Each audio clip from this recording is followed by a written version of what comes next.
Hello guys, আজকে আমি যে ক্লাসটা করাচ্ছি সেটা হচ্ছে কম্পিউটার নেটওয়ার্কিং এর অটোমেটিক রিপিট রিকোয়েস্ট প্রোটোকল নিয়ে বলবো।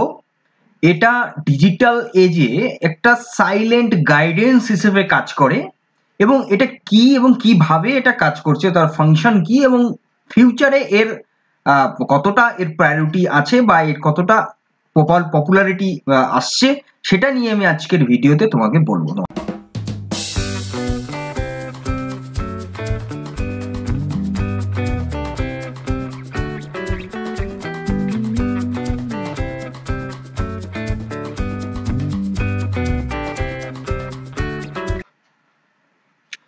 দেখো, প্রথমে হচ্ছে আমরা জেনে নিই যে আমি প্রথমেই বললাম যে ARQ হচ্ছে একটা silent guidance in digital age.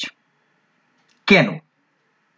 Question হচ্ছে কেন বললাম, কারণ ডিজিটাল এজে কি হয় অ্যাকচুয়ালি ডিজিটাল এজে হয় যে এখানে বলতে পারো যে ডেটাদের একটা হাট।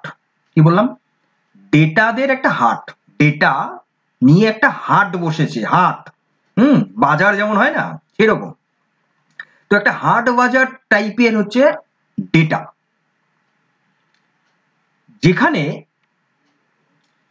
সেই হাটে মানে ডেটা হাটে ডেটাগুলোকে সঠিক ওয়েতে, অ্যাকুরেট এবং টাইম মতো সঠিক জায়গায় প্লেস করা, সঠিক রিসিভার মানে সঠিক যে কাস্টমার আছে অ্যাজ এ মানে হাট বলতে পারো, কাস্টমারকে দেওয়া বা সঠিক কাস্টমার সেটা যাতে পায় এবং সেটা অ্যাকুরেটলি পায়, টাইমলি পায়, সেটা হচ্ছে দেখার মূলত হচ্ছে ARQ দেখে থাকে। ARQ অটোমেটিক রিপিট রিকোয়েস্ট, এটার ফুল ফর্ম। তো এইবার আমরা জেনে নেই যে এটা অ্যাকচুয়ালি কি। এটা অ্যাকচুয়ালি একটা প্রোটোকল। প্রোটোকল মিনস কি? Set of rules. তাহলে যে সেট অফ রুলসটা যে ডিভাইস মেনে চলে, ঠিক আছে, চলে এবং কি করে সেই ডিজিটাল কমিউনিকেশনে ডেটাগুলোর একটা ব্যালেন্স এবং তার চেকিং সিস্টেমটা বেশ সফিস্টিকেটেড হয়, সেটাই হচ্ছে ARQ। ব্যাপারটা বুঝেছো? ব্যাপারটা তো এটা হলো মেইনলি যে ARQ কে কেন আমরা সাইলেন্ট গাইডেন্স বলছি ডিজিটাল এজে, এবং ARQ কি, ARQটা অ্যাকচুয়ালি কি জিনিস সেটা আমি এখানে বললাম। পরের সেগমেন্টে, নেক্সট সেগমেন্টে দেখছি যে কেন এটা important, why are they crucial, কেন এটা এত বেশি ইম্পর্টেন্ট, কেন এটা নিয়ে একটা আলাদাই একটা ভিডিও তোমাদের জন্য বানাচ্ছি, বুঝতে পারবে এখন।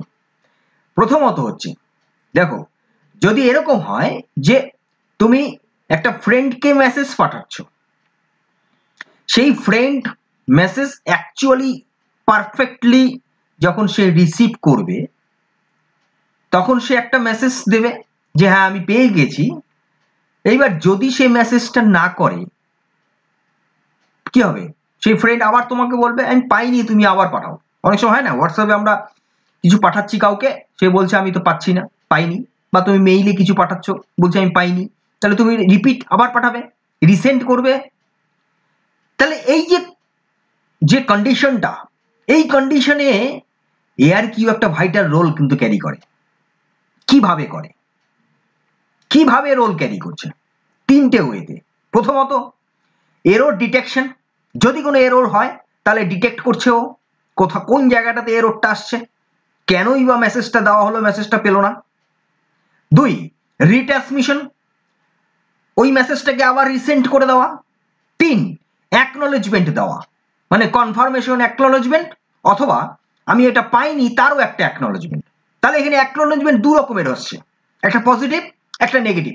সবসময় যে আমার পজিটিভ অ্যাকনলেজমেন্ট আসবে সেটা কোনো কথা না। তাহলে এর জন্য এই যে ইন্টারনালি এইভাবে ARQ কাজ করছে স্মার্টলি, সেটা হচ্ছে কেন আমরা এটাকে নিয়ে এত স্টাডি করছি, কেন আমি এটা তোমাদের জন্য আলাদা একটা ভিডিওই বানাচ্ছি। নেক্সট, পরের সেগমেন্টে আমরা দেখে নিচ্ছি যে ARQ প্রোটোকল কোন কোন জায়গাতে এর অ্যাকশন আছে প্র্যাকটিক্যালি রিয়েল লাইফে, কোন কোন জায়গায়। এক হচ্ছে ডাউনলোডিং ফাইল। যখন আমরা ইন্টারনেটে কোনো ফাইল ডাউনলোড করি, খেয়াল করবে ডাউনলোড যখন তোমরা করছো দেখবে অনেক সময় ফাইলটা ঠিকঠাক ভাবে ডাউনলোড হয় না, হয়তো অর্ধেকটা হলো অর্ধেকটা হলো না, পুরোপুরি কমপ্লিটলি হলো না, 100% 100 ডাউনলোড হলো না, হতে পারে। যদি পারফেক্টলি কারেক্টলি যদি সেই ডাউনলোডটা হয়ে যায় তাহলে তো কোনো প্রবলেম নাই। কিন্তু যদি সেটা অনেক সময় দেখা গেল ডাউনলোড হচ্ছে না, ও কিন্তু অটোমেটিক্যালি দেখা যাচ্ছে আবার রিডাউনলোড হয়ে যাচ্ছে, খেয়াল করবে। এটা ক্ষেত্রে এই ARQ ব্যাকগ্রাউন্ডে কাজ করছে বলেই অটোমেটিক আবার রিডাউনলোড চলে আসছে। বুঝতে পারলে ব্যাপারটা। 2, ভিডিও কলিং। ভিডিও কলিং, খেয়াল করবে যে তুমি ভিডিও কলের জন্য চেষ্টা করে যাচ্ছ, ভিডিও কল হচ্ছে না, বারে বারে কিন্তু সেটা ভিডিও কলটা কিন্তু ট্রাই করতেই যাচ্ছে, করেই যাচ্ছে ভিডিও কলটা হওয়ার জন্য, তাই কি না? তাহলে এই যে ব্যাকগ্রাউন্ডে কাজ করছে কে? ARQ। 3, online gaming. অনেক সময় অনলাইন গেমিং খেলতে গিয়ে আমাদের কিছু প্রবলেম হয়, দেখা গেল কোনো একটা জায়গায় মানে সেই অনলাইনে গেম খেলার সময় কোনো একটা জায়গাতে প্রবলেম হচ্ছে, সেই সমস্ত জায়গাতে অটোমেটিক্যালি সেটা কি হয়ে যায়, সলভ হয়ে যাচ্ছে। তো এই ধরনের কনসেপ্টগুলো ব্যাকগ্রাউন্ডে কোর কনসেপ্টে করে যে কাজ করছে সেটা হলো ARQ, যার জন্য আমাদের অনলাইন গেমিং, ভিডিও কলিং এবং ডাউনলোডিং ফাইল এটা স্মুথলি আমাদের হয়ে যাচ্ছে। অটোমেটিক আমাদের রিডাউনলোড আসছে, অটোমেটিক আমাদের ভিডিও কলটা জেনারেট হয়ে যাচ্ছে, মানে হচ্ছে, আবার অটোমেটিক্যালি অনলাইন গেমিংও আমার চলছে উইদাউট কোনো মানে obstacle, without any barrier, right? তাহলে এটা হলো আমি বললাম ARQ প্রোটোকল প্র্যাকটিক্যালি কোন কোন জায়গায় এর অ্যাকশন আছে। নেক্সট সেগমেন্টে আমরা দেখে নেব এবার যে কিভাবে তাহলে প্র্যাকটিক্যালি ARQ প্রোটোকল কাজ করছে, মানে কি করে মেকানিজমকে এক্সপ্লোর করছে, কি করে মেকানিজমকে এক্সপ্লোর করছে।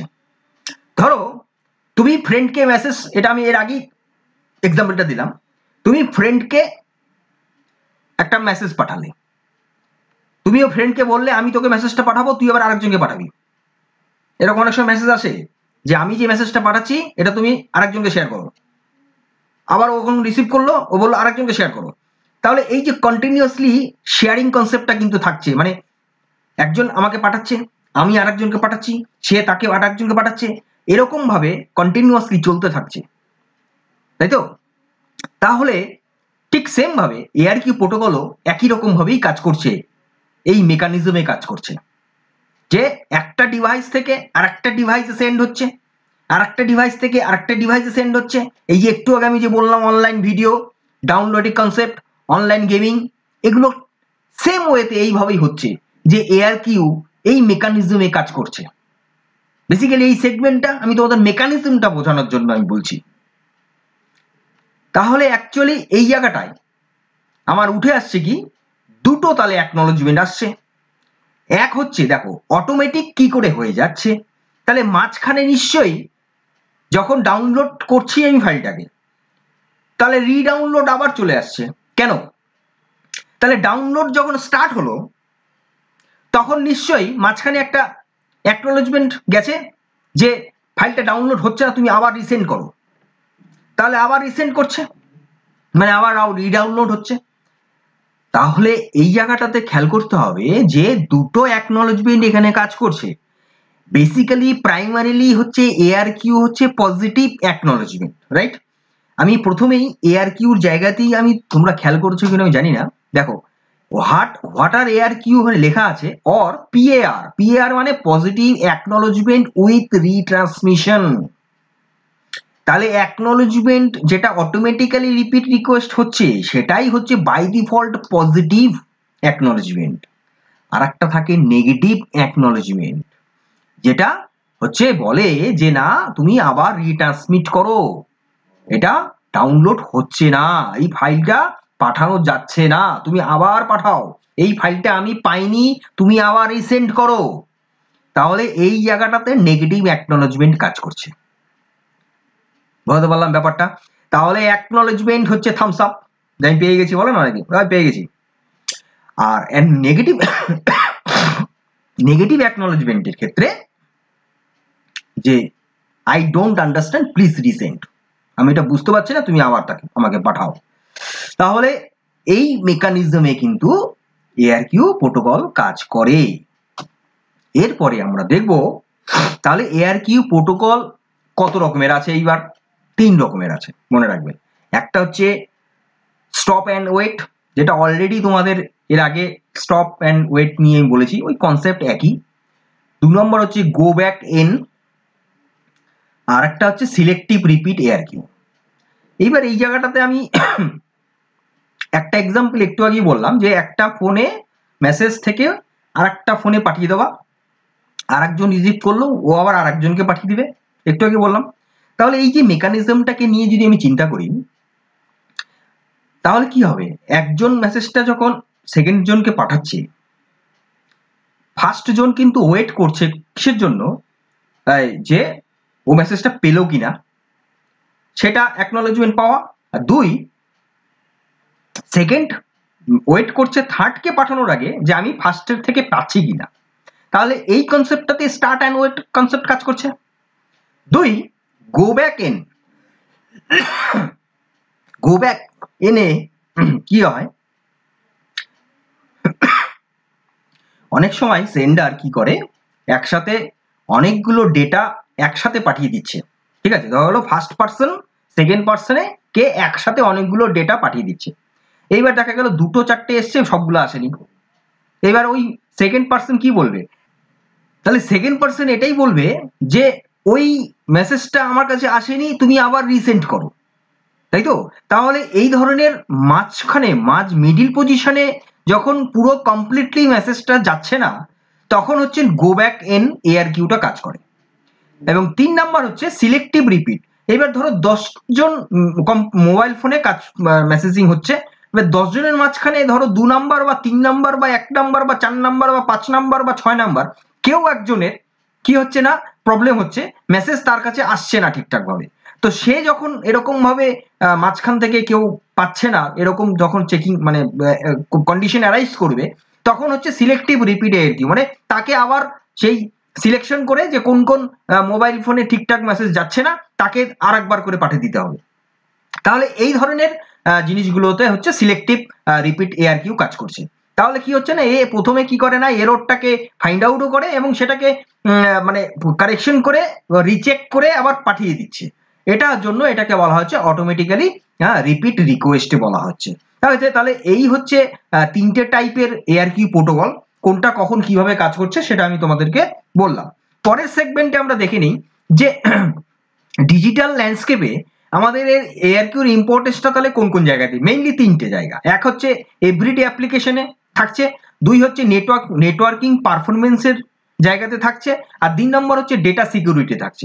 এবার কিভাবে থাকছে দেখো, প্রথমত হচ্ছে যদি আমাদের ডেইলি অ্যাপ্লিকেশনে চিন্তা করি, কোন কোন জায়গায়, একটা হচ্ছে online banking, streaming service, video calling যেটা আমি বললাম, তাহলে এই ধরনের জায়গাতে আমাদের অ্যাপ্লিকেশন এভরিডে কাজ করছে। 2, নেটওয়ার্কিং পারফরমেন্স কি করছে না, ডেটা লসটা অনেক কমিয়ে দিচ্ছে, তাই তো, থ্রু আউট ইমপ্রুভ করে দিচ্ছে। থ্রু আউট ইমপ্রুভ মানে কি, যে রিট্রান্সমিশনের যে রিকোয়ারমেন্টটা, প্রয়োজনটা, সেটাকে মিনিমাইজ করে দেয়, করে দিয়ে ARQ প্রোটোকল কি করে না, সিগনিফিক্যান্টলি ইমপ্রুভ করে দেয় স্পিড এবং এফিসিয়েন্স অফ ডেটা ট্রান্সফারটাকে। এটাকে বলা হয় থ্রুপুট। থ্রুপুট ইমপ্রুভ হয়ে যাচ্ছে। আর এনহ্যান্সড ইউজার এক্সপিরিয়েন্সটা আরো বেশি এনহ্যান্সিং হচ্ছে। তাহলে এক্ষেত্রে হচ্ছে 3 হচ্ছে যে ডেটা সিকিউরিটি। এবার ডেটা সিকিউরিটি কি হয় না, ডেটা ইন্টিগ্রিটি 1, 2 হচ্ছে প্রোটেকশন এগেইনস্ট এররটা এখানে অনেকটাই প্রোটেক্ট করা যাচ্ছে, হ্যাঁ, প্রোটেক্ট করা যায়। আর ডেটা ইন্টিগ্রিটিটাও এখানে হয়। ইন্টিগ্রিটি মিনস হচ্ছে যে শুরুতে যা শেষেও তা, মানে শুরুতে সোর্স সেন্ডার যে পাঠাচ্ছে, ডেস্টিনেশনও সেম পাচ্ছে, ঠিক আছে। তো এই ধরনের কনসেপ্টে আমরা দেখতে পাচ্ছি এই 3টে মেইন অ্যাপ্লিকেশন ARQ। এরপরে আমরা দেখবো যে ফিউচারে তাহলে আমাদের কোন কোন জায়গায় এআরকিউর আছে ইউজটা? 3 জায়গাতে। এক হচ্ছে আইওটিতে, 2 হচ্ছে এআরকিউ টেকনোলজিতে, আর 3 হচ্ছে ডিজিটাল ল্যান্ডস্কেপে এর একটা রোল আছে। এইবার আমরা দেখে নিচ্ছি যে আইওটিতে কোন কোন জায়গায় আছে। দেখো আইওটিতে বলতে গেলে আমার হচ্ছে একটা হচ্ছে এখানে আইওটি একটা চ্যালেঞ্জিং পজিশনে আসছে। আইওটিতে একটা চ্যালেঞ্জিং পজিশনে আসছে, এটা হচ্ছে এআরকিউর একটা বিশেষ এটা একটা গুরুত্ব আসছে। দুই হচ্ছে ARQ role. ARQ protocol will be crucial in ensuring reliable communication between these devices. They will need to be lightweight, energy efficient, capable of handling the unique challenges of IoT networks. ঠিক আছে, তাহলে এই সমস্ত জায়গাতে আইওটির সাথে একটা challenging পজিশনে যাচ্ছে এআরকিউ। 2 হচ্ছে অ্যাডভান্সমেন্ট ইন এআরকিউ টেকনোলজি। এআরকিউ টেকনোলজি এটা অ্যাডভান্সমেন্ট হয়ে যাচ্ছে, সেখানে এআই পাওয়ার হয়ে যাচ্ছে, এআরকিউর সাথে এআই ইন্টিগ্রেট হয়ে যাচ্ছে, এআরকিউটা হাইব্রিড হচ্ছে মানে মিক্সিং হয়ে যাচ্ছে। 2 নম্বর 3 নম্বর হচ্ছে কোয়ান্টাম ইন্সপায়ার্ড হয়ে যাচ্ছে।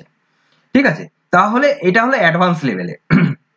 এইবার ARQ evolving role in the digital ল্যান্ডস্কেপে তাহলে আমাদের দেখতে পাচ্ছি যে বিয়ন্ড ট্র্যাডিশনাল যে নেটওয়ার্ক আছে সেই জায়গাটাতে থাকছে যে একটা প্লে করছে একটা vital role in emerging technology, যেমন ধরো 5G 6G আগামী ভবিষ্যতে যেগুলো আসছে সেই জায়গাটাতে এআরকিউ রোল করছে ভালো। 2 হচ্ছে সিকিউরিটিতে থাকছে এআরকিউর পজিশন, আর সাস্টেনেবিলিটিতে তো থাকছেই। তাহলে এই হচ্ছে মেইনলি আজকের ভিডিওতে বলার ছিল যে এআরকিউ নিয়ে ইন ডিটেল। এআরকিউ কি, এআরকিউ কি করে কাজ করে, এআরকিউ কত রকমের আছে, এআরকিউ রোল কি, অ্যাপ্লিকেশন কোথায় কোথায় এর অ্যাপ্লাই আছে, এবং এর মেকানিজম এই যে অ্যাপ্লিকেশনে যে অ্যাপ্লিকেশনটা রয়েছে ফিজিক্যাল রিয়েল লাইফে সেই কোন মেকানিজম নিয়ে কাজ করছে সেটাও আমি তোমাদেরকে আজকের ভিডিওতে বললাম। তাহলে আজকের ক্লাস আজকের ভিডিওর মধ্যে রইলো, পরবর্তী ক্লাস পরবর্তী ভিডিও নিয়ে খুব তাড়াতাড়ি আসছি। ততক্ষণ সুস্থ থাকবে, ভালো থাকবে, মজা থাকবে, আপডেট থাকবে, ডিজিটাল থাকবে এবং এই policy of AI computer learning সেন্টারের সঙ্গে থাকবে। আমি কিংকার পাল, আমার সঙ্গে থাকবে। Thank you.